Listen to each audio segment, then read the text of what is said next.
बिस्मिल्लाहिर्रहमानिर्रहीम अस्सलाम वालेकुम। खेडा दे नाल मैं मुफाज करीम। नाजरीन, पाकिस्तान ते बांग्लादेश के दरमियान दूजा टेस्ट मैच जारी है तो चौथे दिन पाकिस्तान की टीम 437 रन चेस करती पई है। जे थानू स्टैट्स बारे दसीए तो आज़ान अवैस सिर्फ 21 रन बनाकर आउट होए। उन्होंने को उम्मीद सी लेकिन उन्होंने बल्ला नहीं चल सकिया। फिर असी अब्दुल्ला फजल की इत्थे गल करते हैं, वो 6 रन बनाकर आउट होए। फिर बाबर आजम स्टार बैटर पिछले मैच भी उन्होंने 68 रन से लेकिन हुण 47 रन बनाकर आउट हो गए। काश उन्होंने सेंचुरी आ जाती तो टीम में कुछ हौसला लभ जाता। फिर लेकिन शान मसूद ते असी तनकीद करते पे सां कि तिनी जी इनिंग्स सी उन्होंने फ्लॉप रहे हैं, लेकिन उन्होंने भी बड़ा जबरदस्त खेलिया तो 71 रन आखिरकार बनाते हैं। तो हुण रिजवान तो सलमान अली आगा खड़े हैं। रिजवान की हाफ सेंचुरी हो चुकी है, तो देखते हैं कि यह तारीखी चेज होएगा या फिर असी तनकीद करते रहेंगे, रोंदे रहेंगे, क्योंकि 2024 भी सानू बांग्लादेश के हथों 2-0 तो बदतरीन शिकस्त का सामना करना पाया। बांग्लादेश की असी दूजी इनिंग्स बारे गल करिए तो मुशफिकुर रहीम ने 137 रन की जारहाना इनिंग्स खेडी। असी हमेशा तारीफ करते हैं कि मुशफिक सीनियर प्लेयर ने तो उन्होंने अपनी टीम को सहारा दिता तो 14 सेंचुरियां बनाने का भी रिकॉर्ड उन्होंने कायम कर लिया बांग्लादेश तरफों। तो हुण गिरफ्त बांग्लादेश की ज़्यादा मजबूत नज़र आ रही है। इहदे उत्ते गल करांगे। साडे नाल मौजूद ने खालिद खान साहब। खालिद साहब वत जैनू की लगता थानू मैच बारे असी दसीए। पहला तो यह दसो, पूरे टेस्ट मैच में पाकिस्तान की बॉलिंग लाइन बड़ी सानू कंसरनिंग लगी है। 135 उत्ते साडे कोल कोई बॉलर नहीं है। माजी में साडे कोल वसीम, वकार, आकिब बड़े जबरदस्त बॉलर होंदे सन, लेकिन अज साडे बॉलर्स बिल्कुल घबराए नजर आते हैं। कोई सिलेक्शन कमेटी का मसला या फिर कैप्टनसी सही नहीं हो रही? बहुत शुक्रिया मुफ्ताज साहब, थैंक यू वेरी मच मुफ्ताज साहब। और आपने तुसा खुद ही दस दिता है बड़ा मसला है कि 135 तो ऊपर का कोई बॉलर नहीं है जी। स्पीड 12 मैच कर दी है डेफिनेटली। अगर अगर स्पीड बॉलर 145 150 ना होता तो शायद बांग्लादेश इन्ना वड्डा टोटल करने काम करना हो। नो डाउट उन्होंने बैट्समैन बहुत अच्छे खेले ने, जिस तरह तुम दसिया मुशफिकुर रहमान 137 की बहुत अच्छी इनिंग खेली है। और फर्स्ट इनिंग भी 126 कीते सी लिटिल बॉक्स जी। और उधर भी जिस टाइम पे पाकिस्तान ने उन्होंने काबू कर लिया काफी हद तक, उस तो बाद फिर उनकी लेट मिडल ऑर्डर आके सेट हो गई है। आगे तो उन्होंने एक बहुत बड़ा टोटल बनाने में कामयाब हो गए। और इस जगह उत्ते अगर हक नाली की जगह पे 150 मारने वाला या 145 करने वाला कोई बॉलर होगा जिहदे च पाकिस्तान दे विच है नहीं अवेलेबल, इन्होंने उन्होंने बॉलर मैनू नहीं समझ आती कि सनली 125 130 के उत्ते उसमें एज ए थर्ड बॉलर ले लेंदे ने, ना ही कोई ऑलराउंडर है। इन चीज़ों में जो एड्रैस करने की जरूरत है, बड़ी बड़ी सीरियसली इन्होंने एड्रैस करने की जरूरत है।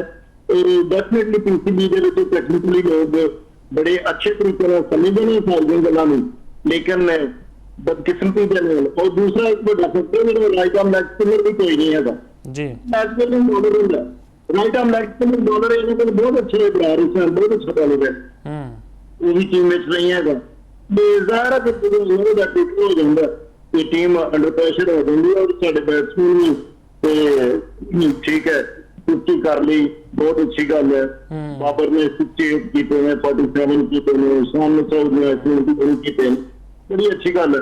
लेकिन खान साहब सानू कैप्टनसी में बड़े फॉल्ट नज़र आए हैं। असी शान मसूद की जो गल करिए, टॉस जीतकर बॉलिंग का फैसला करना, चेज वाल जाना, मतलब पता भी है कि चौथा तो 5वां दिन टेस्ट क्रिकेट का बड़ा औखा होंदा है, फिर भी वो पुरानियां गलतियां तो हुण लीग में खिलाड़ी चल जाते हैं तो जदों इंटरनेशनल क्रिकेट की वारी आती है हथ पैर फुल जाते हैं। यह भी लोग फिर कहते हैं देखो थोड़ा कुछ पॉइंट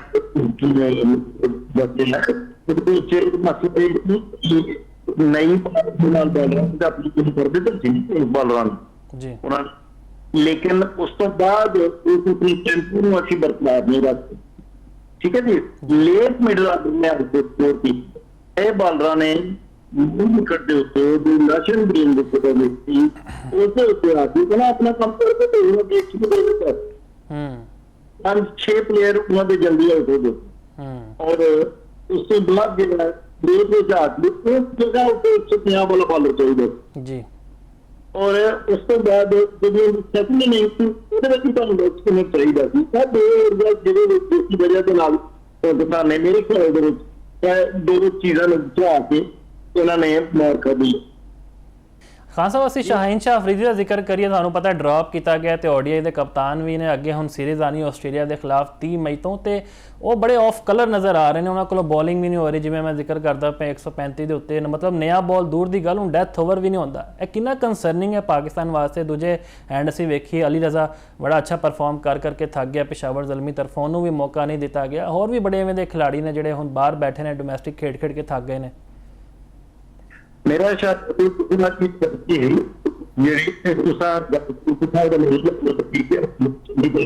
ਜਿਹੜੀ ਬਹੁਤ और उसमें उसकी स्पीड देख के जो उसकी लास्ट परफॉर्मेंस हो गया वो देख के वो डिफरेंट करता कि नेशनल लेवल के बहुत सिखाऊंगा। और शाहीन अफरीदी कोई शक नहीं है उन्होंने बहुत अच्छा परफॉर्म किया है पास के, लेकिन एक टाइम आता कि बॉलर या कोई बैट्समैन को परफॉर्म नहीं कर रहा होंगे, लेकिन T20 ਦੇ ਵਿੱਚ ਤੇ 12-4 ਓਵਰ ਦੀ ਕੋਈ ਗੱਲ ਹੁੰਦੀ ਹੈ ਨਹੀਂ, ਉਹਦੇ ਵਿੱਚ ਤੇ ਉਹ ਕਰ ਜਾਏਗਾ, ਲੇਕਿਨ ਟੈਸਟ ਵਿੱਚ ਕਿਸੇ ਦੇ ਨਾਲ ਉਹ ਐਡਾ ਇੰਟਰਸਟਿੰਗ ਬੋਲਿੰਗ ਨਹੀਂ ਕਰ ਸਕਦਾ। ਦਿਖਾ ਸਾਹਿਬ ਤੁਹਾਨੂੰ ਲੱਗਦਾ ਕਿ ਹੁਣ ਪਾਕਿਸਤਾਨ ਦੀ ਟੀਮ ਹੈ ਟੈਸਟ ਮੈਚ ਚੇਸ ਕਰ ਸਕਦੀ ਹੈ ਨਾ ਵੱਡਾ ਟਾਰਗੇਟ, ਕਿਉਂਕਿ ਪਿਛਲੇ ਮੈਚ ਵਿੱਚ ਅਸੀਂ 268 ਵੀ ਚੇਸ ਨਹੀਂ ਕਰ ਸਕੇ ਸੀ, 163 ਉੱਤੇ ਪੂਰੀ ਟੀਮ ਸਾਡੀ ਪਵੇਲੀਅਨ ਲੌਟ ਗਈ ਸੀਗੀ। ਜਨਾਬ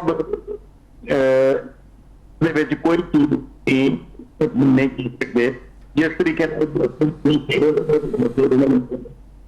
बहुत अच्छा खेल रहा उस टाइम पे, लेकिन ऐसा नहीं करना चाहिए। सारी काफी स्पेशलिस्ट प्लेयर है जिथे एक और कभी भी 188 रन है लास्ट में देख रहा थी 188 रन तो 188 रन बहुत ज्यादा ही जी अल्लाह करे जी खेलते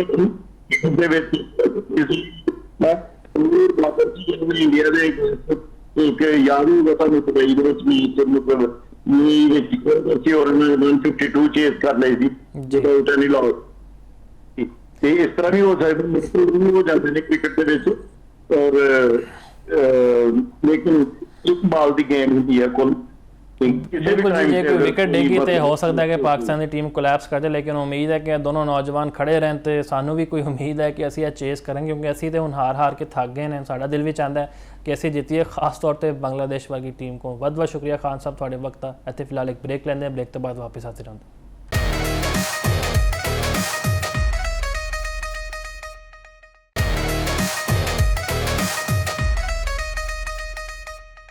ब्रेक तो बाद खुशामदीद जी। चौथा दिन ख़त्म हो चुका है तो पाकिस्तान ने 304 रन बना ले ने, 7 विकटा गिर चुकी ने, तो सलमान आगा क्लीन बोल्ड होए ने, फिर हसन अली भी उस अंदाज नाल परफॉर्म नहीं कर सके। रिजवान को उम्मीद है कि शायद उन्होंने बल्ला चले, 71 रन से वैसे उन्होंने बना लेने, तो नाल साजिद खान भी खलोते ने, वेखो की रिजल्ट निकलता है। लेकिन हम कल पूरा दिन खेडना है पाकिस्तान ने, साढ़े ਜਿਹੜੇ ਹੁਣ ਐਕਸਪੈਕਟੇਸ਼ਨਸ ਨੇ, ਸਾਡੀਆਂ ਉਮੀਦਾਂ ਬਹੁਤ ਵੱਧ ਗਈਆਂ ਨੇ। ਮੀਆਂ ਅਸਗਰ ਸਲੀਮੀ ਸਾਹਿਬ ਸਾਡੇ ਨਾਲ ਮੌਜੂਦ ਨੇ। ਮੀਆਂ ਸਾਹਿਬ ਥੋੜੀ ਬਹੁਤ ਇੰਟੈਂਟ ਤੇ ਪਾਕਿਸਤਾਨ ਨੇ ਦਿਖਾਈ ਹੈ, ਤੁਸੀਂ ਮੰਨੋ ਜਾਂ ਨਾ ਮੰਨੋ। ਵੈਸੇ ਅਸੀਂ ਜੇ ਟੌਪ ਆਰਡਰ ਦੀ ਗੱਲ ਕਰੀਏ, ਆਜ਼ਾਨ ਅਵੈਸ ਜਾਂ ਫਿਰ ਅਬਦੁੱਲਾ ਫਜ਼ਲ ਦੀ, ਉਹ ਤੇ ਨਹੀਂ ਚੱਲ ਸਕੇ। ਫਿਰ ਬਾਬਰ ਆਜ਼ਮ ਸੇ 47 रन ने, फिर सलमान आगा ਦੀ ਹਾਫ ਸੈਂਚਰੀ ਆਣਾ, ਕਿੱਦਾਂ ਵੇਖਦੇ ਹੋ? ਹਾਂਜੀ, ਅਗਰ ਓਵਰਆਲ ਦੇਖਿਆ ਜਾਏ, ਕਿਉਂਕਿ ਪਾਕਿਸਤਾਨ ਟੀਮ ਤੇ ਪ੍ਰੈਸ਼ਰ ਬਹੁਤ ਜ਼ਿਆਦਾ ਸੀ ਮੁਫਾਜ਼ ਸਾਹਿਬ, ਲੇਕਿਨ ਜਿਹੜੇ ਸਾਡੇ ਇਬਤਦਾਈ ਜਿਹੜੇ ਗਏ ਨਾ ਦੋਨੇ ਬੈਟਸਮੈਨ ਜਿਹੜੇ ਹੈਗੇ ਨੇ, ਉਹ ਤੁਹਾਨੂੰ ਪਤਾ ਹੈ ਜਲਦੀ ਆਊਟ ਹੋ ਗਏ ਸੀ। ਆਪਣਾ ਅਜ਼ਾਨ ਸਿਰਫ 21 ਸਕੋਰ ਕੀਤਾ ਸੀ, ਔਰ ਜਿਹੜਾ ਅਬਦੁੱਲਾ ਫਜ਼ਲ ਸੀ ਉਹ ਮੇਰੇ ਹਾਲੇ 7-8 ਸਕੋਰ ਤੇ ਆਊਟ ਹੋ ਗਏ ਸੀ। ਤੇ ਮੇਰਾ ਖਿਆਲ ਹੈ ਕਿ ਪ੍ਰੈਸ਼ਰ ਤਾਂ ਬਹੁਤ ਜ਼ਿਆਦਾ ਹੈਗਾ ਸੀ, लेकिन जिस तरीके नाल शान मसूद और बाबर आजम ने दोनों टीम के सीनियर प्लेयर है और इन्होंने बड़ी जिम्मेदार इनिंग्स खेली है। लेकिन इस वक्त भी जो ना कम अज कम इन्हों को एक्सपैक्ट की जा सकती थी कि दोनों के विचों एक कम अज कम एक प्लेयर जो ना सेंचुरी करता, लेकिन चूंकि शान मसूद तुहानू पता है कि 71 ते आउट होए ने और ਜਿਹੜੇ बाबर आजम ने 47 स्कोर उन्होंने किया है। अच्छा, जो प्रॉब्लम आई है ना थोड़ी जी, पहले ਜਿਹੜੇ 3 ਦਿਨ ਗਏ ਜਿਹੜੀ ਵਿਕਟ ਹੈਗੀ ਹੈ ਨਾ ਫਾਸਟ ਬੋਲਰ ਨੂੰ ਜਿਹੜੀ ਨਾ ਸਪੋਰਟ ਕਰਦੀ ਰਹੀ ਹੈ। ਅੱਜ ਦਾ ਜਿਹੜਾ ਚੌਥਾ ਦਿਨ ਹੈਗਾ ਇਹ ਬੇਸਿਕਲੀ ਸਪਿਨ ਵਾਸਤੇ ਸਾਜ਼ਗਾਰ ਹੋ ਗਈ ਹੈ। ਔਰ ਤੁਹਾਨੂੰ ਪਤਾ ਕਿ ਜਿੰਦੀ ਵਜ੍ਹਾ ਨਾਲ ਜਿਹੜਾ ਤਾਜੁਲ ਇਸਲਾਮ ਹੈ ਉਹ 4 ਵਿਕਟਾਂ ਲੈਣ 'ਚ ਕਾਮਯਾਬ ਹੋਏ ਨੇ। ਇੱਕ ਹੋਰ ਜਿਹੜੇ ਸਪਿਨਰ ਮਿਰਾਜ਼ ਹੈਗੇ ਨੇ ਉਹਨਾਂ ਨੇ 1 ਵਿਕਟ ਲਈ ਔਰ ਨਹੀਦ ਰਾਣਾ ਦੇ ਹਿੱਸੇ ਦੇ ਵਿੱਚ ਹੁਣ ਤੱਕ 2 ਵਿਕਟਾਂ ਆਈਆਂ ਨੇ। ਅੱਜ ਪੂਰਾ ਦਿਨ ਜਿਹੜਾ ਹੈਗਾ ਨਾ ਜ਼ਿਆਦਾਤਰ ਜਿਹੜੀ ਵਿਕਟ ਹੈ ਉਹਨੇ ਸਪਿਨਰ ਨੂੰ ਜ਼ਿਆਦਾ ਸਪੋਰਟ ਕੀਤਾ ਹੈਗਾ। ਤੇ ਜਿੱਥੋਂ ਤੱਕ ਮੈਂ ਸਮਝਦਾ ਵਾਂ ਕਿ ਜਦੋਂ 296 ਤੇ 5 ਆਊਟ ਹੈਗੇ ਸੀ ਉਸ ਵਕਤ ਸਾਫ਼ ਨਜ਼ਰ ਆ ਰਿਹਾ ਹੈਗਾ ਸੀ ਕਿ ਪਾਕਿਸਤਾਨ ਕ੍ਰਿਕਟ ਟੀਮ ਜਿਹੜਾ ਗਾਣਾ ਇੱਕ ਟੈਸਟ ਕ੍ਰਿਕਟ ਦੇ ਵਿੱਚ ਇੱਕ ਨਵਾਂ ਰਿਕਾਰਡ ਬਣਾਉਣ ਜਾ ਰਹੀ ਹੈਗੀ ਹੈ। ਤੁਹਾਨੂੰ ਪਤਾ ਹੈ ਕਿ 418 ਸਕੋਰ ਹੈਗਾ, ਹਾਈਐਸਟ ਜਿਹੜਾ ਚੀਜ਼ ਹੋਇਆ ਹੈਗਾ ਉਹ ਵੈਸਟ ਇੰਡੀਜ਼ ਨੇ ਕੀਤਾ ਹੈਗਾ ਸੀ, ਔਰ ਪਾਕਿਸਤਾਨ ਦਾ ਜਿਹੜਾ ਆਖਰੀ ਜਿਹੜਾ ਸਭ ਤੋਂ ਵੱਡਾ ਜਿਹੜਾ ਟਾਰਗੇਟ ਹੈਗਾ ਹੈ ਉਹ 377 ਦਾ ਹੈਗਾ, 377 ਦਾ ਹੈਗਾ, ਯਾਨੀ ਕਿ ਉਹ ਪਾਕਿਸਤਾਨ ਨੇ ਪਾਲੀਕੇਲੇ ਦੇ ਵਿੱਚ ਕੀਤਾ ਸੀ श्रीलंका के खिलाफ आज तो 11 साल पहले 296 ਤੇ 5 ਆਊਟ। ਲੇਕਿਨ ਜਿਸ ਤਰੀਕੇ ਦੇ ਨਾਲ ਸੁਲਮਾਨ ਅਲੀ ਆਗਾ ਨੇ ਆਪਣੀ ਵਿਕਟ ਦੇ ਦਿੱਤੀ ਹੈ ਉਹਦੇ ਬਾਅਦ ਜਿਹੜਾ ਗਾਣਾ ਪਾਕਿਸਤਾਨ ਟੀਮ ਤੇ ਥੋੜਾ ਜਿਹਾ ਪ੍ਰੈਸ਼ਰ ਹੋ ਗਿਆ ਔਰ ਹਸਨ ਅਲੀ ਨੂੰ ਮੇਰਾ ਨਹੀਂ ਖਿਆਲ ਕਿ ਜਿਹੜਾ ਗਾਣਾ ਸਮਝ ਨਹੀਂ ਆ ਰਹੀ ਕਿ ਕੀ ਰਹੀ ਹੈਗੀ ਹੈ। ठीक है, गैर जरूरी भाई टेस्ट मैच है, 2020 मैच नहीं है, आराम नाल ਸਕੂਨ ਨਾਲ ਖੇਡ ਜਿਹੜਾ ਗਾਣਾ ਔਰ ਆਖਰੀ ਸਹੀ ਤੇ ਕਹਿੰਦੇ ਸੀ ਕਿ ਮੈਂ ਨੰਬਰ 1 ਆਲਰਾਊਂਡਰ ਬਣਨਾ ਚਾਹੁੰਦਾ ਹਾਂ, ਮੇਰਾ ख्वाब ਹੈਗਾ ਪਾਕਿਸਤਾਨ ਲਈ ਕੰਟਰੀਬਿਊਟ ਕਰਾਂ, ਲੇਕਿਨ ਜਿਸ ਅੰਦਾਜ਼ ਨਾਲ ਪਰਫਾਰਮ ਕਰਦੇ ਪਏ ਨੇ ਬੜੇ ਸਵਾਲੀਆ ਨਿਸ਼ਾਨ ਹੈ ਉਹਨਾਂ ਦੀ ਆਪ ਦੀ ਸਿਲੈਕਸ਼ਨ ਉੱਤੇ। मैं अगर ते हसन अली गाना ना उन्हें टारगेट किया ना दुनिया का नंबर 1 ऑलराउंडर ਜਿਹੜਾ गाना ਬਣਨ ਦਾ ਤਾਂ ਮੇਰਾ ਖਿਆਲ ਹੈ ਅੱਲਾਹ ਤਾਲਾ ਇਸ ਤਰ੍ਹਾਂ ਦੇ ਵੱਡੇ ਆਲਰਾਊਂਡਰ ਨੂੰ ਬਚਾ ਕੇ ਰੱਖੇ ਕਿ ਜਦੋਂ ਟੀਮ ਜਿਹੜੀ ਉਹ ਰਨ ਦੀ ਜ਼ਰੂਰਤ ਹੈਗੀ ਹੈ ਤੇ ਤੁਸੀਂ ਐਵੇਂ ਜਿਹੜੇ ਗਏ ਨੇ ਨਾ ਜ਼ੀਰੋ ਆਂਡਾ ਲੈ ਕੇ ਤੁਸੀਂ ਘਰ ਜਾ ਰਹੇ ਹੈਗੇ ਜੇ, ਸ਼ਰਮ ਆਣੀ ਚਾਹੀਦੀ ਇਸ ਤਰ੍ਹਾਂ ਦੇ ਜਿਹੜੇ ਗਏ ਨੇ ਨਾ ਕਮ ਸੇ ਕਮ ਪੂਰੀ ਮੈਚ ਬਿਲਕੁਲ ਇੱਕ ਬਣਿਆ ਪਿਆ ਹੈਗਾ ਸੀ। ਮੈਂ 296 ਤੇ 5 ਆਊਟ, 296 ਤੇ 6 ਆਊਟ ਹੋ ਗਏ, ਅੱਗੇ ਥੋੜੇ ਦੇ ਬਾਅਦ ਹਸਨ ਸਾਹਿਬ ਵੀ ਆਊਟ ਹੋ ਗਏ ਨੇ ਤੇ ਹੁਣ ਆਖਰੀ ਲਮਹਾਤ ਦੇ ਵਿੱਚ ਹਮੇਸ਼ਾ ਜਿਹੜੀਆਂ ਵੱਡੀਆਂ ਔਰ ਜਿਹੜੀਆਂ ਜ਼ਿੰਮੇਦਾਰ ਟੀਮਾਂ ਹੁੰਦੀਆਂ ਨੇ ਨਾ ਫਾਸ ਸਾਹਿਬ ਜੀ, ਉਹ ਆਪਣੀ ਆਖਰੀ ਲਮਹੇ ਦੇ ਵਿੱਚ ਆਖਰੀ 4 ਓਵਰ ਹੁੰਦੇ ਨੇ ਉਹਨਾਂ ਦੀ ਕੋਸ਼ਿਸ਼ ਹੁੰਦੀ ਹੈ ਕਿ ਕਿਸੇ ਸੂਰਤ ਵੀ ਜਿਹੜੀ ਵਿਕਟਾਂ ਹੈਗੀਆਂ ਉਹ ਨਾ ਗਵਾਈਆਂ ਜਾਈਏ। ਉਸ ਵਕਤ ਤੱਕ ਉਹ ਜਾਰਹਾਨਾ ਅੰਦਾਜ਼ ਖੇਡਦੇ ਵੀ ਹੈਗੇ ਨੇ, ਲੇਕਿਨ ਉਹ ਬਿਲਕੁਲ ਜਿਹੜਾ ਗਾਣਾ ਨਾ ਵਿਕਟ ਬਚਾਉਣ ਦੀ ਖਾਤਰ ਉਹ ਬਿਲਕੁਲ ਜਿਹੜਾ ਗਾਣਾ ਓਵਰ ਜਿਹੜਾ ਗਾਣਾ ਮੇਨਟੇਨ ਕਰਨਾ ਸ਼ੁਰੂ ਹੋ ਜਾਂਦੇ ਨੇ। ਲੇਕਿਨ ਜਿਹੜਾ ਗਾਣਾ ਮੈਂ ਸਮਝਦਾ ਵਾਂ ਕਿ ਇਹਨਾਂ ਨੂੰ ਪਤਾ ਨਹੀਂ ਕਿਸ ਚੀਜ਼ ਦੀ ਗੱਲ ਹੈ, ਜਲਦੀ ਹਸਨ ਸਾਹਿਬ ਨੂੰ ਔਰ ਸੁਲਮਾਨ ਅਲੀ ਆਗਾ ਨੂੰ ਵੀ ਜਿਹੜੀ ਵਿਕਟ ਦੇਣੀ ਚਾਹੀਦੀ ਸੀ ਨਹੀਂ ਸੀ ਦੇਣੀ ਚਾਹੀਦੀ, ਲੇਕਿਨ ਉਹਨਾਂ ਨੇ ਦੇ ਦਿੱਤੀ ਔਰ ਉਹਦੀ ਵਜ੍ਹਾ ਨਾਲ ਪਾਕਿਸਤਾਨ ਇੱਕ ਦਫਾ ਫਿਰ ਪ੍ਰੈਸ਼ਰ ਦੇ ਵਿੱਚ ਆ ਗਿਆ ਹੈਗਾ। ਔਰ ਥੋੜਾ ਜਿਹਾ ਮੈਂ ਤੁਹਾਨੂੰ ਇਹ ਵੀ ਜ਼ਰਾ ਦੱਸ ਦਿਆਂ ਕਿ ਪਿਛਲੀ ਇਨਿੰਗ ਸਿਰਫ 2 ਜਿਹੜੇ ਖਿਡਾਰੀ ਹੈਗੇ ਸੀ ਜਿਨ੍ਹਾਂ ਨੇ ਸਿਰਫ ਪਰਫਾਰਮ ਕੀਤਾ ਸੀ, ਇੱਕ ਬਾਬਰ ਆਜ਼ਮ ਹੈਗੇ ਸੀ 68 ਉਹਨਾਂ ਨੇ ਕੀਤਾ, ਜਿਹੜਾ 38 ਕੀਤਾ ਸੀ ਸਾजिद खान ने। साजिद खान हाली तक ਜਿਹੜੀ ਥੋੜੀ ਜਿਹੀ ਗਲਤੀ ਕਰ ਰਿਹਾ ਹੈ ਨਾ, 4 ਗੇਂਦਾਂ ਤੇ 8 ਸਕੋਰ ਜਿਹੜਾ ਗਾਣਾ ਇੰਨੀ ਸਕੋਰ ਦੀ ਤੇਜ਼ੀ ਦੇ ਵਿੱਚ ਜਿਹੜੀ ਹੈਗੀ ਹੈ ਕਿ ਸਾਨੂੰ ਜਿਹੜਾ ਹੈਗੇ ਨੇ ਕਿ ਇਹ ਤੇ ਇਸ ਤਰੀਕੇ ਨਾਲ ਹੈਗਾ ਜਿਵੇਂ ਸਾਨੂੰ 2 ਓਵਰਾਂ ਵਿੱਚ ਜਿਹੜੇ ਹੈਗੇ ਨੇ ਨਾ 20 ਸਕੋਰ ਕਰਨਾ ਜਾਂ 22 ਸਕੋਰ ਕਰਨਾ ਹੈਗਾ। ਤਾਂ ਵਧੀਆ ਟੈਸਟ ਮੈਚ ਹੈਗਾ, ਟੈਸਟ ਮੈਚ ਨੂੰ ਟੈਸਟ ਮੈਚ ਹੀ ਸਮਝ ਕੇ ਖੇਡਣਾ ਚਾਹੀਦਾ ਹੈਗਾ। ਅਗਰ ਇੱਥੇ ਨਾ ਸਾजिद खान ਵੀ ਆਊਟ ਹੋ ਜਾਂਦਾ ਹੈ ਤਾਂ ਫਿਰ ਮੈਂ ਸਮਝਦਾ ਵਾਂ ਕਿ ਪਿੱਛੇ खुरम शहजाद रह जाएगा और मोहम्मद अब्बास रह जाएंगे तो फिर पाकिस्तान वास्ते ना ही समझो फिर चली है ना। लेकिन हाले भी मैं समझना वहां क्योंकि नाल एक जिम्मेदार ना इनिंग्स खेलते पे ने और साजिद खान ने भी पिछली दफा जी इनिंग्स खेली हैगी सी वो बड़े शानदार अंदाज दे विच है और बड़ी जिम्मेदाराना इनिंग्स। अच्छा मियां साहब इत्थे शान मसूद दी क़यादत ते भी तनकीद हो रही है बिल्कुल अपना जी जी मुफासर मैं कि शान मसूद की क्यादत उत्ते भी तनकीद हो रही है कि टॉस जीतकर बॉलिंग का फैसला करना, चेज वाल जाना, सानू सब नू पता है कि चौथा ते 5वां दिन बड़ा मुश्किल होंदा है चेज वास्ते, ते फिर भी टीम उन्होंने खिडाई असी नुमान नू बाहर बिठाता। साजिद ते नुमान की बड़ी अच्छी जोड़ी सी बजाय हसन अली नू मतलब मौका देण दे, इन्होंने चाहिए सी नुमान नू खिडांदे, की कहोगे? अच्छा मैं समझदा कि नुमान नू भी चुके सी पहले टेस्ट विच ट्राई कर चुके गए सी जी, ठीक है, लेकिन वो भी कोई अच्छी बॉलिंग नहीं कर सके। चलो साजिद खान जेड़ा है ना अगर बहुत अच्छी बॉलिंग नहीं ना कर सकेगा लेकिन जेड़ा ਤੁਹਾਨੂੰ ਪਤਾ ਨਾ ਕਿ ਚਲੋ ਬੈਟਿੰਗ ਦੇ ਵਿੱਚ ਪਰਫਾਰਮ ਕਰ ਗਿਆ ਹੈਗਾ। ਔਰ ਤੁਹਾਨੂੰ ਇਹ ਵੀ ਚੀਜ਼ ਦੱਸਾਂ ਕਿ ਇਹ ਜਿਹੜੇ ਗਏ ਨੇ ਨਾ ਆਪਣਾ ਖੁਰਮ शहजाद ने जो प्रेस कॉन्फ्रेंस की थी तो उन्होंने कहा सी कि बेशक इन्होंने अपना साजिद खान ने विकटां ज्यादा नहीं लईयां हैगियां लेकिन उन्होंने मैनू बड़ा सपोर्ट कीता हैगा। तुहानू पता है कि इस टेस्ट दे मैच दे हुण तक पाकिस्तान की तरफों जिहड़े हीरो हैगे ने जिन्हां सब तो ज्यादा विकटां लईयां ने वो खुरम शहजाद ही हैगे ने। खुरम शहजाद खुद एडमायर कर रहे ने साजिद खान नू कि उन्होंने जिहड़ा गाना मैनू काफी सपोर्ट किया, उन्होंने एक एडो कर रहे सी दूसरी तरफों मैं कर रहा सी जिहदी वजह नाल मैनू विकटां भी मिल गई हैगियां। तो मेरा ख्याल है कि ये मेरा ख्याल है नुमान अली याद है ना बहुत एक्स्ट्राऑर्डिनरी पहले टेस्ट मैच दे विच खेल जांदा तो फिर असीं एक डिबेट करदे, लेकिन हाली तक जिहड़े गए ने ना साजिद खान दी चलो बैटिंग जिहड़ी ना हाली भी एक उम्मीद हैगी है। मुफासर कल दा जिहड़ा पहला सेशन होएगा ना कल आखिरी दिन है पहला सेशन हैगा नवा बॉल होएगा। हां जी बिल्कुल नवा बॉल होएगा, थोड़ी जी विकेट ते जिहड़ी गेंद है ना थोड़ा जिहा अपना औसती होएगी और दी वजह दे नाल जिहड़ा गाना मुश्किल खेलण दे विच आ सकदी है। ਪਾਕਿਸਤਾਨੀ ਖਿਡਾਰੀਆਂ ਨੇ ਉਹ ਜਿਹੜਾ ਪਹਿਲਾ ਘੰਟਾ ਹੈਗਾ ਨਾ, ਇੱਕ ਪਹਿਲਾ ਘੰਟਾ ਅਗਰ ਉਹਨੂੰ ਇhtiyat ਦੇ ਨਾਲ ਜ਼ਿੰਮੇਵਾਰੀ ਨਾਲ ਖੇਲਿਆ ਤੇ ਮੇਰਾ ਖਿਆਲ ਹੈ ਹੁਣ ਚੁੱਕੇ 120 ਦੇ ਕਰੀਬ ਕੋਈ ਟਾਰਗੇਟ ਰਹਿ ਗਿਆ ਹੈਗਾ ਤੇ ਬਹੁਤ ਜ਼ਿਆਦਾ ਵੀ ਨਹੀਂ ਹੈਗਾ।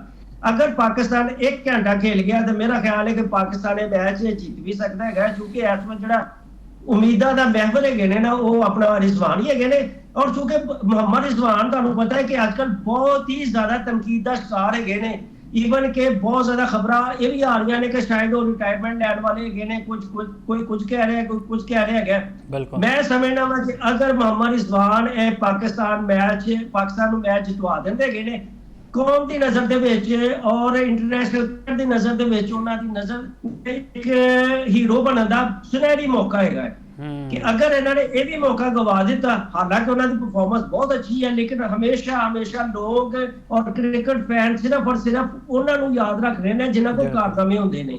ਕਾਰਨਾਮਾ ਇਹੋ ਹੀ ਹੋਏਗਾ ਕਿ ਅਗਰ ਰਿਜ਼ਵਾਨ ਅਗਰ ਤਨੇ ਤਨਹਾ ਇਹ ਮੈਚ ਪਾਕਿਸਤਾਨ ਨੂੰ ਜਿਤਵਾ, ਔਰ ਤੁਹਾਨੂੰ ਪਤਾ ਹੈ ਇੱਕ ਰਿਕਾਰਡ ਵੀ ਬਣ ਜਾਏਗਾ ਕਿ ਟੈਸਟ ਦੀ ਤਾਰੀਖ ਦਾ ਸਭ ਤੋਂ ਵੱਡਾ ਜਿਹੜਾ ਚੇਜ਼ ਹੈ 437 ਸਕੋਰ ਦਾ ਉਹ ਪਾਕਿਸਤਾਨ ਕਰੇਗਾ। ਔਰ ਤੁਹਾਨੂੰ ਪਤਾ ਹੈ ਇਸ ਤੋਂ ਪਹਿਲੇ ਮੈਂ ਜਿਸ ਤਰ੍ਹਾਂ ਜ਼ਿਕਰ ਕੀਤਾ ਹੈ ਕਿ 418 ਸਕੋਰ ਜਿਹੜਾ ਸਭ ਤੋਂ ਵੱਡਾ ਚੇਜ਼ ਕੀਤਾ ਸੀ ਵੈਸਟ ਇੰਡੀਜ਼ ਨੇ ਕੀਤਾ ਹੈਗਾ ਸੀ ਜੀ, ਔਰ ਪਾਕਿਸਤਾਨ ਦਾ ਜਿਹੜਾ ਆਖਰੀ ਸਭ ਤੋਂ ਵੱਡਾ ਜਿਹੜਾ ਚੇਜ਼ ਹੈਗਾ 377 ਸਕੋਰ ਹੈਗਾ। ਤੇ ਮੈਂ ਸਮਝਦਾ ਹਾਂ ਕਿ ਹੁਣ ਜਿਹੜਾ ਗਾਣਾ ਜ਼ਰੂਰਤਮੰਦਾਨਾ ਇਹਨਾਂ ਨੂੰ ਜਿਹੜੇ ਹੈਗੇ ਨੇ ਜ਼ਿੰਮੇਦਾਰਾਨਾ ਬੈਟਿੰਗ ਦਾ ਮੁਜ਼ਾਹਰਾ ਕਰਨਾ ਚਾਹੀਦਾ ਹੈ। ਸਾਜਿਦ ਖਾਨ ਨੂੰ ਵੀ ਕਰਨਾ ਚਾਹੀਦਾ ਹੈ। ਸਾਜਿਦ ਖਾਨ ਨੇ ਪਹਿਲੀ ਇਨਿੰਗਸ ਦੇ ਵਿੱਚ ਜਿਸ ਤਰੀਕੇ ਨਾਲ ਖੇਲਿਆ ਸੀ ਬੜੀ ਜ਼ਬਰਦਸਤ ਉਹਨਾਂ ਨੇ ਬੈਟਿੰਗ ਕੀਤੀ ਸੀ, ਹੁਣ ਵੀ ਉਹ ਕਰ ਸਕਦੇ ਹੈਗੇ ਨੇ। ਤੇ ਮੇਰਾ ਖਿਆਲ ਹੈ ਕਿ ਆਖਰੀ ਜੋੜੀ ਹੈ ਜਿਹੜੇ ਸਾਡੇ ਕ੍ਰਿਕਟ ਫੈਨ ਨੇ ਉਹਨਾਂ ਦੀ ਉਮੀਦਾਂ ਦਾ ਮਹਿਵਰ ਇਹੀ ਲੋਕ ਹੈਗੇ ਨੇ। ਔਰ ਕੱਲ ਦੇਖਣੇ ਗਏ ਕਿ ਜਿਹੜਾ ਪਹਿਲਾ ਬਿਲਕੁਲ ਜੀ ਰਿਜ਼ਵਾਨ ਕੋਲੋਂ ਬੜੀ ਉਮੀਦ ਹੈ, ਵੇਖਦੇ ਨੇ ਕੀ ਕਰਦੇ ਨੇ, ਐਕਸਪੀਰੀਅੰਸ ਖਿਲਾੜੀ ਨੇ ਤੇ ਰਾਵਲਪਿੰਡੀ ਦੀ ਕਿਆਦਤ ਵੀ ਕਰਦੇ ਰਹੇ ਨੇ, ਲੇਕਿਨ ਜਿਹੜੀ ਤਨਕੀਦ ਹੁੰਦੀ ਰਹੀ ਨੇ ਲੱਗਦਾ ਕਿ ਪੋਜ਼ਿਟਿਵ ਲਿਆ ਉਹਨੇ ਤੇ ਅੱਜ ਬੱਲਾ ਵੀ ਚੱਲਿਆ। ਤੇ ਮੀਆਂ ਸਾਹਿਬ ਇਹ ਦੱਸੋ ਹੁਣ ਸ਼ਾਨ ਮਸੂਦ ਦਾ ਕਿਹਾ ਜਾ ਰਿਹਾ ਹੈ ਕਿ ਇਹਨਾਂ ਦਾ ਹੁਣ ਆਖਰੀ ਟੈਸਟ ਮੈਚ ਹੈ ਕਿਉਂਕਿ ਸਿਲੈਕਸ਼ਨ ਕਮੇਟੀ ਮੈਨੇਜਮੈਂਟ ਬਹੁਤ ਨਾਰਾਜ਼ ਹੈ, ਫੈਨਸ ਬਹੁਤ ਨਾਰਾਜ਼ ਨੇ ਜਿਸ ਅੰਦਾਜ਼ ਨਾਲ ਪਰਫਾਰਮ ਕਰਦੇ ਪਏ 2024 ਤੋਂ ਨਾਕਾਮ ਕੈਪਟਨਸੀ ਜਿਹੜੇ ਨਾਕਾਮ ਕਪਤਾਨ ਹੈ ਨਾ ਉਹਨਾਂ ਵਿੱਚ ਸ਼ੁਮਾਰ ਕੀਤਾ ਜਾ ਰਿਹਾ। ਤੇ ਫਿਰ ਅਗਲਾ ਕੈਪਟਨ ਕੌਣ ਹੋਏਗਾ? ਸਾਊਦ ਸ਼ਕੀਲ ਦੀ ਪਰਫਾਰਮੈਂਸ ਵੀ ਤੁਹਾਡੇ ਸਾਹਮਣੇ ਹੈ ਤੇ ਬਾਬਰ ਦਾ ਨਾਂ ਇੱਕ ਵਾਰੀ ਫਿਰ ਆ ਰਿਹਾ ਕਿ ਸ਼ਾਇਦ ਟੈਸਟ ਕ੍ਰਿਕਟ ਦੀ ਜਿਹੜੀ ਕਿਆਦਤ ਹੈ ਉਹਨਾਂ ਨੂੰ ਸੌਂਪੀ ਜਾਏ। हाँ जी बिल्कुल, जिस तरीके नाल मुहम्मद रिजवान ਜਿਹੜਾ ਹੈਗਾ ਪਹਿਲੇ ਤਾਂ ਮੈਂ ਰਿਜ਼ਵਾਨ ਦੀ ਗੱਲ ਕਰ ਲਾਂ ਕਿ ਹਮੇਸ਼ਾ ਜਿਹੜੇ ਗਏ ਨਾ ਚੁੱਕੇ ਇਸ ਵਕਤ ਬਿਲਕੁਲ ਉਹਨਾਂ ਦੇ ਜਿੰਨੀ ਜ਼ਿਆਦਾ ਤਨਕੀਦ ਹੋ ਸਕਦੀ ਹੈ ਨਾ ਉਸ ਤੋਂ ਵੀ ਜ਼ਿਆਦਾ ਜਿਹੜੀ ਤਨਕੀਦ ਹੈ ਮੁਹੰਮਦ ਰਿਜ਼ਵਾਨ ਤੇ ਹੋ ਰਹੀ ਹੈਗੀ ਹੈ। ਔਰ ਅੱਲਾਹ ਤਾਲਾ ਨੇ ਇਹਨਾਂ ਨੂੰ ਇੱਕ ਬੜਾ ਹੀ ਅੱਛਾ ਔਰ ਸੁਨਹਿਰੀ ਮੌਕਾ ਦਿੱਤਾ ਹੈ। ਔਰ ਮੈਂ ਤੁਹਾਨੂੰ ਹਕੀਕਤ ਦੱਸਾਂ ਕਿ ਅਗਰ ਰਿਜ਼ਵਾਨ ਇਹ ਪਾਕਿਸਤਾਨ ਟੀਮ ਨੂੰ ਮੈਚ ਜਿਤਵਾਉਣ ਦੇ ਵਿੱਚ ਕਾਮਯਾਬ ਹੋ ਜਾਣਗੇ ਤੇ ਜਿੰਨੇ ਵੀ ਜਿਹੜੇ ਹੈਗੇ ਨੇ ਸਿਲੈਕਟਡ ਹੈਗੇ ਨੇ ਪੀਸੀਬੀ ਦਾ ਜਿਹੜਾ ਥਿੰਕ ਟੈਂਕ ਹੈਗਾ ਹੈ ਕ੍ਰਿਕਟ ਫੈਨ ਹੈਗੇ ਨੇ ਇਹ ਸਾਰੇ ਦੇ ਸਾਰੇ ਮੁਹੰਮਦ ਰਿਜ਼ਵਾਨ ਦੀ ਜਿਹੜੀ ਮਾਜ਼ੀ ਦੀਆਂ ਜਿਹੜੀਆਂ ਆਪਣਾ ਹੈਗੀਆਂ ਨੇ ਨਾਕਾਮੀਆਂ ਔਰ ਮਾਯੂਸਕੁਨ ਕਾਰਕਰਦਗੀਆਂ ਉਹਨੂੰ ਭੁੱਲ ਜਾਣਗੇ ਔਰ ਸਿਰਫ ਐਸੇ ਹੀ ਚੀਜ਼ ਨੂੰ ਯਾਦ ਰੱਖਣਗੇ ਕਿ ਕਿਆ ਬਾਤ ਹੈ ਮੁਹੰਮਦ ਰਿਜ਼ਵਾਨ ਨੇ ਜਿਹੜੇ ਹੈਗੇ ਨਾ ਕਿਸ ਤਰੀਕੇ ਨਾਲ ਬੈਟਿੰਗ ਕੀਤੀ ਹੈਗੀ ਔਰ ਪਾਕਿਸਤਾਨ ਨੂੰ ਹਾਰਿਆ ਹੋਇਆ ਮੈਚ ਜਿਤਵਾ ਦਿੱਤਾ ਹੈਗਾ। ਮੈਂ ਤੁਹਾਨੂੰ ਦੱਸ ਦਿਆਂ ਕਿ ਜਿਹੜੀ ਹੈਗੀ ਹੈ ਨਾ ਜਿਹੜੀ ਸ਼ਿਕਸਤ ਬੜੀ ਯਤੀਮ ਹੁੰਦੀ ਹੈ। ਸ਼ਿਕਸਤ ਨੂੰ ਕੋਈ ਬੰਦਾ ਵੀ ਯਾਦ ਨਹੀਂ ਰੱਖਦਾ। ਹਮੇਸ਼ਾ ਕਾਰਨਾਮਿਆਂ ਨੂੰ ਔਰ ਵੱਡੇ ਜਿਹੜੇ ਹੈਗੇ ਨੇ ਟਾਰਗੇਟ ਜਿਹੜੇ ਹੈਗੇ ਨੇ ਸੈੱਟ ਕੀਤੇ ਹੁੰਦੇ ਨੇ ਔਰ ਉਹਨਾਂ ਨੂੰ ਅਚੀਵ ਕੀਤਾ ਜਾਂਦਾ ਹੈ ਉਹਨੂੰ ਲੋਕ ਯਾਦ ਰੱਖਦੇ ਹੈਗੇ ਨੇ। ਤੇ ਮੈਂ ਸਮਝਦਾ ਹਾਂ ਕਿ ਹੀਰੋ ਬਣਨ ਦਾ ਜਿਹੜਾ ਹੈਗਾ ਨਾ ਮੁਹੰਮਦ ਰਿਜ਼ਵਾਨ ਕੋਲ ਬਹੁਤ ਹੀ ਅੱਛਾ ਮੌਕਾ ਹੈਗਾ। ਔਰ ਜਿੱਥੋਂ ਤੱਕ ਕਪਤਾਨੀ ਦਾ ਮੇਰਾ ਖਿਆਲ ਸਵਾਲ ਹੈਗਾ ਕਿ ਅਗਰ PSL ਦੇ ਵਿੱਚ ਵੀ ਆਪਣਾ ਬਾਬਰ ਆਜ਼ਮ ਨੇ ਬਹੁਤ ਅੱਛੀ ਕਪਤਾਨੀ ਕੀਤੀ ਸੀ, ਲੇਕਿਨ ਮੇਰੀ ਆਪਣੀ ਜ਼ਾਤੀ ਰਾਏ ਹੈਗੀ ਹੈ ਕਿ ਅਗਰ ਇਹਨੂੰ ਗੁੱਡ ਬਾਏ ਕਹਿ ਦੇਣ ਔਰ ਵਨਡੇ ਔਰ ਸਿਰਫ ਟੈਸਟ ਮੈਚ ਦੇ ਵਿੱਚ ਸਿਰਫ ਫੋਕਸ ਕਰਨ ਔਰ ਬੜੇ ਚੁੱਕੇ ਮੈਚੁਰ ਪਲੇਅਰ ਹੈਗੇ ਨੇ ਔਰ ਚੁੱਕੇ ਅਗਰ ਬਾਬਰ ਆਜ਼ਮ ਟੀਮ ਹੋਣ ਕ੍ਰੀਜ਼ ਤੇ ਖਲੋਤੇ ਔਰ ਸਕੋਰ ਕਰਨ ਜਾਂ ਨਾ ਕਰਨ ਜਿਹੜੀ ਹਰੀਫ ਟੀਮਾਂ ਹੁੰਦੀਆਂ ਨੇ ਨਾ ਉਹਨਾਂ ਦੇ ਇੱਕ ਖਾਸ ਕਿਸਮ ਦਾ ਪ੍ਰੈਸ਼ਰ ਹੁੰਦਾ ਹੈ। ਤੇ ਮੇਰਾ ਖਿਆਲ ਹੈ ਕਿ ਅਗਰ ਬਾਬਰ ਆਜ਼ਮ ਨੂੰ ਦੁਬਾਰਾ ਟੈਸਟ ਟੀਮ ਦਾ ਕਪਤਾਨ ਬਣਾ ਦਿੱਤਾ ਜਾਂਦਾ ਹੈਗਾ ਤੇ ਇਹ ਕੋਈ ਬਹੁਤ ਹੀ ਜਿਹੜੀ ਹੈ ਨਾ ਮਾੜਾ ਸੌਦਾ ਨਹੀਂ ਹੋਏਗਾ। मेरा ख्याल है कि चूंकि बाबर आजम को पहले भी कप्तानी का अच्छा एक्सपीरियंस है और चूंकि शान मसूद जिन्नी जड़ा गाना बुरी नाकाम तरीन शिकस्तां जी गया नाकाम तरीन कप्तान भी साबित होए ने। मेरा ख्याल है कि मजीद जो एक्सपेरीमेंट पाकिस्तान क्रिकेट बोर्ड को नहीं करने चाहिए। शान मसूद को हुण कह देना चाहिए कि भाई मेरा ख्याल है कि हुण तुसीं कप्तानी तो लैदा हो जो हाँ अगर इंसिस्ट करन तो उन्होंने बतौर प्लेयर खिलाया जा सकता है प्लेयर बतौर उन्होंने टीम के जगह बन सकती है। लेकिन अपना अगर तुसीं साउथ शकील की गल करते तो साउथ शकील तो मेरा ख्याल ना ਟੈਸਟ ਮੈਚਾਂ 'ਚ ਚੱਲ ਰਿਹਾ ਹੈ, ਨਾ ਵਨਡੇ 'ਚ ਚੱਲ ਰਿਹਾ, ਨਾ ਹੀ ਟੈਸਟ ਮੈਚਾਂ ਦੇ ਆਪਣਾ ਕਿਸੇ ਤਿੰਨੇ ਜੀ। ਤਰ੍ਹਾਂ ਦੀ ਜਿਹੜੀ ਕ੍ਰਿਕਟ ਉਹਦੇ ਵਿੱਚ ਬੁਰੀ ਤਰ੍ਹਾਂ ਨਾਕਾਮ ਹੋ ਰਿਹਾ ਹੈ। ਮੇਰਾ ਤਾਂ ਖਿਆਲ ਹੈ ਕਿ ਉਹ ਜਿਹੜਾ ਹੈਗਾ ਨਾ ਪੱਤਾ ਬਿਲਕੁਲ। ਸਾਊਥ ਸਕੀਲ ਦਾ ਕਪਤਾਨੀ ਤੋਂ ਉਦੋਂ ਕੱਟ ਦੇਣਾ ਚਾਹੀਦਾ ਹੈ। ਮੇਰਾ ਖਿਆਲ ਹੈ ਕਿ ਕਪਤਾਨ ਉਹੀ ਹੋਣਾ ਚਾਹੀਦਾ ਹੈ ਜਿਹਦੀ ਪਰਫਾਰਮੈਂਸ ਆਪਣੀ ਅੱਛੀ ਹੋਵੇ, ਤਾਂ ਕਿ ਜਿਹੜੇ ਦੂਸਰੇ ਪਲੇਅਰ ਹੈਗੇ ਨੇ ਉਹਨਾਂ ਵਾਸਤੇ ਬਿਲਕੁਲ। ਰੋਲ ਮਾਡਲ ਹੋਵੇ। ਤੁਹਾਡੀ ਤਜਵੀਜ਼ ਬਿਲਕੁਲ ਅੱਛੀ ਹੈਗੀ ਹੈ ਕਿ ਮੈਂ ਬਿਲਕੁਲ 100% ਐਗਰੀ ਕਰਦਾ ਵਾਂ ਕਿ ਬਾਬਰ ਆਜ਼ਮ ਨੂੰ ਅਗਰ ਸ਼ਾਨ ਮਸੂਦ ਨੂੰ ਕਪਤਾਨੀ ਤੋਂ ਹਟਾਇਆ ਜਾਂਦਾ ਹੈਗਾ ਕਿ ਉਹ ਵੋਲੰਟੀਅਰਲੀ ਖੁਦ ਵੀ ਕਹਿੰਦੇ ਅਗਰ ਕਹਿ ਦੇਣ ਕਿ ਮੈਂ ਇਹ ਕਪਤਾਨੀ ਤੋਂ ਛੱਡ ਰਿਹਾ ਵਾਂ, ਤਾਂ ਮੇਰਾ ਖਿਆਲ ਹੈ ਕਿ ਪਾਕਿਸਤਾਨ ਟੀਮ ਦਾ ਜਿਹੜੇ ਅੱਗੇ ਜਿਹੜੇ ਕਪਤਾਨ ਹੈਗੇ ਨੇ ਉਹ ਬਾਬਰ ਆਜ਼ਮ ਬਹੁਤ ਅੱਛੀ ਜਿਹੜੀ ਆਪਸ਼ਨ ਹੈ ਉਹ ਸਾਬਤ ਹੋ ਸਕਦੇ ਨੇ। ਮੀਆਂ ਸਾਹਿਬ ਕ੍ਰਿਕਟ ਦੇ ਨਾਲ ਜ਼ਰਾ ਹਾਕੀ ਦੀ ਗੱਲ ਵੀ ਕਰਦੇ, ਕਿਉਂਕਿ ਅਜੇ ਤੇ ਬੜੀ ਡਿਪਰੈਸਿੰਗ ਖਬਰਾਂ ਨੇ ਕ੍ਰਿਕਟ ਤੋਂ। ਹਾਕੀ ਤੁਹਾਨੂੰ ਪਤਾ ਹੈ ਬੱਚੇ ਬੁੜੇ ਖਾਤੂਨ ਹਰ ਕੋਈ ਵੇਖਦਾ ਸ਼ੌਕ ਨਾਲ, ਤੇ ਅੱਜ ਐਲਾਨ ਹੋ ਗਿਆ ਕਿ ਡੇਲੀ ਅਲਾਊਂਸ ਖਿਡਾਰੀਆਂ ਦਾ $100 ਤੋਂ ਜ਼ਿਆਦਾ ਰੱਖਿਆ ਜਾਏਗਾ। ਤੇ ਜਿਹੜੇ ਐਡਹੌਕ ਪ੍ਰੈਜ਼ੀਡੈਂਟ ਨੇ ਮਹੀਉਦੀਨ ਵਾਨੀ ਸਾਹਿਬ, ਉਹਨਾਂ ਨੇ ਕਿਹਾ ਕਿ 2-3 ਮਾਹ ਵਿੱਚ ਕੋਈ ਮੁਆਵਜ਼ਾ ਨਹੀਂ ਹੋ ਸਕਦਾ ਟੀਮ ਵਿੱਚ, ਅਸੀਂ 2 ਸਾਲ ਦਾ ਇੱਕ ਰੋਡ ਮੈਪ ਤਿਆਰ ਕੀਤਾ ਹੈ, ਉਹਦੇ ਮੁਤਾਬਿਕ ਚੱਲਾਂਗੇ। ਅਸੀਂ ਫਿਰ ਜਾਪਾਨ ਨੂੰ ਜਿਵੇਂ ਸ਼ਿਕਸਤ ਦੇ ਕੇ ਵਰਲਡ ਕੱਪ ਲਈ ਕੁਆਲੀਫਾਈ ਕੀਤਾ ਹੈ। ਤੁਹਾਨੂੰ ਕੀ ਲੱਗਦਾ ਹੈ ਕਿ ਆਉਣ ਵਾਲੇ ਅੱਛੇ ਦਿਨ ਸਾਬਿਤ ਹੋਣਗੇ ਹਾਕੀ ਵਾਸਤੇ? ਬੇਸਿਕਲੀ ਜਿਹੜੇ ਕਹਿੰਦੇ ਨੇ ਇੰਨਾ ਵਾਲਾ ਵਾਲੂ ਵੀ ਨੀਅਤ ਜਿਹੜੀ ਹੈ, ਨੀਅਤ ਦਾ ਜਿਹੜਾ ਦਾਰੋਮਦਾਰ ਆਪਣਾ ਆਵਾਜ਼ ਦਾ ਦਾਰੋਮਦਾਰ ਜਿਹੜਾ ਹੈਗਾ ਨਾ ਨੀਅਤਾਂ ਦੇ ਹੁੰਦਾ ਹੈ। ਤੇ ਮੇਰਾ ਖਿਆਲ ਹੈ ਕਿ ਪਾਕਿਸਤਾਨ ਹਾਕੀ ਫੈਡਰੇਸ਼ਨ ਦੀ ਜਿਹੜੀ ਮੌਜੂਦਾ ਜਿਹੜੀ ਇੰਤਜ਼ਾਮੀਆ ਹੈਗੀ ਹੈ ਔਰ ਜਿਹੜੀ ਹੈਗੀ ਹੈ ਨਾ ਆਪਣਾ ਕੋਚਿੰਗ ਔਰ ਟੀਮ ਮੈਨੇਜਮੈਂਟ ਹੈਗੀ ਹੈ, ਉਹ ਨੇਕ ਨੀਅਤੀ ਦੇ ਨਾਲ ਕੰਮ ਹੈ ਤੇ ਬਿਲਕੁਲ ਕਰ ਰਹੀ ਹੈਗੀ ਹੈ। ਔਰ ਜਿੱਥੋਂ ਤੱਕ ਪਲੇਅਰ ਜਿਹੜੇ ਹੈਗੇ ਨੇ ਨਾ, ਪਲੇਅਰਾਂ ਦੀ ਆਪਣੀ ਪਰਫਾਰਮੈਂਸ ਜਿਹੜੀ ਹੈਗੀ ਨਾ ਬਿਲਕੁਲ ਜ਼ੀਰੋ ਰਹਿੰਦੀ ਹੈ, 0/0 ਹੁੰਦੀ ਹੈ। ਲੇਕਿਨ ਉਹ ਕਹਿੰਦੇ ਨੇ ਸਾਨੂੰ ਪੈਸੇ ਦਿਓ ਜੀ, ਪੈਸੇ ਦਿਓ। ਮੈਂ ਤੁਹਾਨੂੰ ਇੱਕ ਚੀਜ਼ ਦੱਸਾਂ, ਜਦੋਂ ਟੀਮ ਜਿੱਤਦੀ ਹੈ ਨਾ, ਆਪੇ ਜਿਹੜੇ ਗਏ ਨਾ ਹਕੂਮਤ ਵੀ ਜਿਹੜੇ ਗਏ ਨੇ ਆਪਣੇ ਖਜ਼ਾਨੇ ਦੇ ਮੂੰਹ ਖੋਲ ਦਿੰਦੀ ਹੈਗੀ ਆ। ਬਾਕੀ ਜਿਹੜੇ ਮੁਖੱਈਰ ਹਜ਼ਰਾਤ ਹੁੰਦੇ ਨੇ, ਬੜੇ ਬੜੇ ਜਿਹੜੇ ਬਿਜ਼ਨਸ ਟਾਈਕੂਨ ਹੈਗੇ ਨੇ, ਉਹ ਵੀ ਬੁਲਾਉਂਦੇ ਨੇ, ਉਹ ਵੀ ਪੈਸੇ ਦਿੰਦੇ ਨੇ, ਬਈ ਤੁਸੀਂ ਜਿੱਤੋ ਤਾਂ ਸਹੀ। ਮੇਰਾ ਖਿਆਲ ਹੈ ਕਿ ਜਿੱਤੇ ਬਗੈਰ ਵੀ ਜਿਹੜਾ ਗਾਇ ਨਾ, ਅਗਰ $110 ਫੀ ਮੈਚ ਅਗਰ ਪਾਕਿਸਤਾਨ ਹਾਕੀ ਫੈਡਰੇਸ਼ਨ ਨੇ ਕਰ ਦਿੱਤਾ ਹੈਗਾ, ਤੇ ਹੁਣ ਕਮ ਸ ਕਮ ਖਿਲਾੜੀਆਂ ਦਾ ਗਾਣਾ ਲੈਣਾ ਚਾਹੀਦਾ ਹੈ ਕਿ ਇਹ ਗਰੀਬ ਮੁਲਕ ਜਿਹੜਾ ਗਾਏ, ਉਹ ਉਹਨਾਂ ਨੇ ਜਿਹੜੇ ਕਹਿੰਦੇ ਇਸ ਜਿਹੜੇ ਗਰੀਬ ਮੁਲਕ ਨੇ ਉਹ ਆਪਣਾ ਪੇਟ ਕੱਟ ਕੇ ਤੁਹਾਨੂੰ ਇੰਨੇ ਜ਼ਿਆਦਾ ਪੈਸੇ ਦੇ ਗਏ ਨੇ। ਤੇ ਮੇਰਾ ਖਿਆਲ ਹੈ ਕਿ ਹੁਣ ਉਹਨਾਂ ਦਾ ਜਿਹੜਾ ਹੈਗਾ ਉਹਦਾ ਹੱਕ ਵੀ ਅਦਾ ਕਰਨਾ ਚਾਹੀਦਾ ਹੈਗਾ। ਔਰ ਜੋ ਵੀ ਟਾਰਗੇਟ ਹੈਗੇ ਨੇ, ਤੁਹਾਨੂੰ ਪਤਾ ਹੈ ਕਿ ਹਾਲੀ ਜਿਹੜੀ ਵੱਡਾ ਟਾਰਗੇਟ ਹੈਗਾ ਠੀਕ ਹੈਗਾ। ਔਰ ਹੁਣ ਤੱਕ ਜਿੰਨੇ ਵੀ ਮੈਚ ਹੋਏ ਨੇ, ਪਾਕਿਸਤਾਨ ਟੀਮ ਨੂੰ ਸ਼ਿਕਸਤ ਹੀ ਦਾ ਸਾਹਮਣਾ ਕਰਨਾ, ਬਲਕਿ ਬੁਰੀ ਤਰ੍ਹਾਂ ਪਾਕਿਸਤਾਨ ਟੀਮ ਨੂੰ ਸ਼ਿਕਸਤ ਹੋਈ ਹੈ। ਤੇ ਹੁਣ ਕਮ ਸੇ ਕਮ ਪ੍ਰੋ ਹਾਕੀ ਲੀਗ ਦੇ ਵਿੱਚ ਬਹੁਤ ਅੱਛਾ ਪਰਫਾਰਮ ਕਰਨ, ਉਹਦੇ ਬਾਅਦ ਤੁਹਾਨੂੰ ਪਤਾ ਵਰਲਡ ਕੱਪ ਵੀ ਹੈਗਾ ਔਰ ਉੱਥੇ ਵੀ ਜਿੱਤ ਕੇ ਆਣ, ਬਹੁਤ ਅੱਛੀ ਕਾਰਗਰਦਗੀ ਦਿਖਾਉਂਦੇ ਨੇ। ਤੇ ਮੇਰਾ ਖਿਆਲ ਹੈ ਕਿ ਕਮ ਸੇ ਕਮ ਪਾਕਿਸਤਾਨ ਹਾਕੀ ਫੈਡਰੇਸ਼ਨ ਨੇ ਆਪਣਾ ਹੱਕ ਅਦਾ ਕਰ ਦਿੱਤਾ ਹੈਗਾ। ਹੁਣ ਸਿਰਫ ਔਰ ਸਿਰਫ ਕਰਜ਼ ਹੈਗਾ ਪਾਕਿਸਤਾਨ ਹਾਕੀ ਟੀਮ ਦੇ ਪਲੇਅਰਾਂ ਦੇ ਮੁੰਡਿਆਂ ਦੇ ਕਿ ਉਹਨਾਂ ਨੂੰ ਹੁਣ ਜਿਹੜਾ ਹੈਗਾ ਬਿਲਕੁਲ ਆਪਣੀ ਜਿੰਦ ਜਾਨ ਜਿਹੜੀ ਇਹਨਾਂ ਨੇ ਲਾ ਦੇਣੀ ਚਾਹੀਦੀ ਹੈ। ਔਰ ਕਮ ਸੇ ਕਮ ਉਹ ਜਿਹੜੀ ਹੈਗੀ ਨਾ ਸੁਸਤੀ ਪਾਉਂਦਾ ਔਰ ਜਿਹੜੀ ਮਿਹਨਤ ਨਾ ਕਰਨ ਦਾ, ਔਰ ਜਿਹੜਾ ਹੈਗਾ ਨਾ ਸਿਰਫ ਔਰ ਸਿਰਫ ਗੱਲਾਂ ਬਾਤਾਂ ਕਰਕੇ ਜਿਹੜਾ ਹੈਗਾ ਨਾ ਆਪਣਾ ਟਾਈਮ ਪਾਸ ਕਰਨਾ, ਮੇਰਾ ਖਿਆਲ ਉੱਥੋਂ ਨਿਕਲ ਜਾਣਾ ਚਾਹੀਦਾ ਹੈ। ਔਰ ਕਮ ਸੇ ਕਮ ਜਿਹੜਾ ਹੁਣ ਟਾਰਗੇਟ ਹੈ ਪ੍ਰੋ ਹਾਕੀ ਲੀਗ ਜਿਹੜਾ ਹੈਗਾ ਨਾ, ਇਹਦੇ ਵਿੱਚ ਅੱਛੀ ਕਾਰਗਰਦਗੀ ਜ਼ਰੂਰ ਦਿਖਾਣੀ ਚਾਹੀਦੀ। ਬਿਲਕੁਲ ਜੀ, ਹੁਣ ਪ੍ਰੋ ਲੀਗ ਹੈ, ਉਸ ਤੋਂ ਬਾਅਦ ਵਰਲਡ ਕੱਪ ਦਾ ਤੁਹਾਨੂੰ ਪਤਾ ਇਮਤਿਹਾਨ ਹੈ, ਤੇ ਬੜੀ ਉਮੀਦਾਂ ਵਬਸਤਾ ਹੈ ਕਿ ਸਾਡਾ ਕੌਮੀ ਖੇਡ ਹੈ ਤਰੱਕੀ ਕਰੇ। ਤੇ ਖਿਲਾੜੀ ਵੀ ਅੱਛੇ ਫਾਰਮ ਵਿੱਚ ਨਜ਼ਰ ਆ ਰਹੇ ਹਨ। ਕੈਂਪ ਲੱਗਿਆ ਲਾਹੌਰ ਵਿੱਚ, ਖਵਾਜਾ ਜੁਨੇਦ ਸਾਹਿਬ ਸਾਬਿਕ ਹੈਡ ਕੋਚ ਨੇ ਬੜੀ ਮਿਹਨਤ ਕੀਤੀ ਹੈ। ਸਾਡੀ ਜਦੋਂ ਵੀ ਉਹਨਾਂ ਨਾਲ ਮੁਲਾਕਾਤ ਸੀ, ਉਹਨਾਂ ਦੀ ਇਹੀ ਕੋਸ਼ਿਸ਼ ਹੈ ਕਿ ਹਾਕੀ ਨੂੰ ਦੁਬਾਰਾ ਆਪਣੇ ਪਾਉਂ 'ਤੇ ਸਟੈਂਡ ਕਰੀਏ। ਬਹੁਤ ਸ਼ੁਕਰੀਆ ਮੀਆਂ ਅਸਗਰ ਸਲੀਮੀ ਸਾਹਿਬ, ਤੁਹਾਡੇ ਵਕਤ ਦਾ ਇਹ ਸਾਰੇ ਮੌਜ਼ੂਆਤ ਸਨ ਜਿਨ੍ਹਾਂ 'ਤੇ ਅਸੀਂ ਚਾਨਣ ਪਾਇਆ। ਮੈਨੂੰ ਦਿਓ ਇਜਾਜ਼ਤ, ਅੱਲਾ ਹਾਫਿਜ਼ ਨਾਸਿਰ।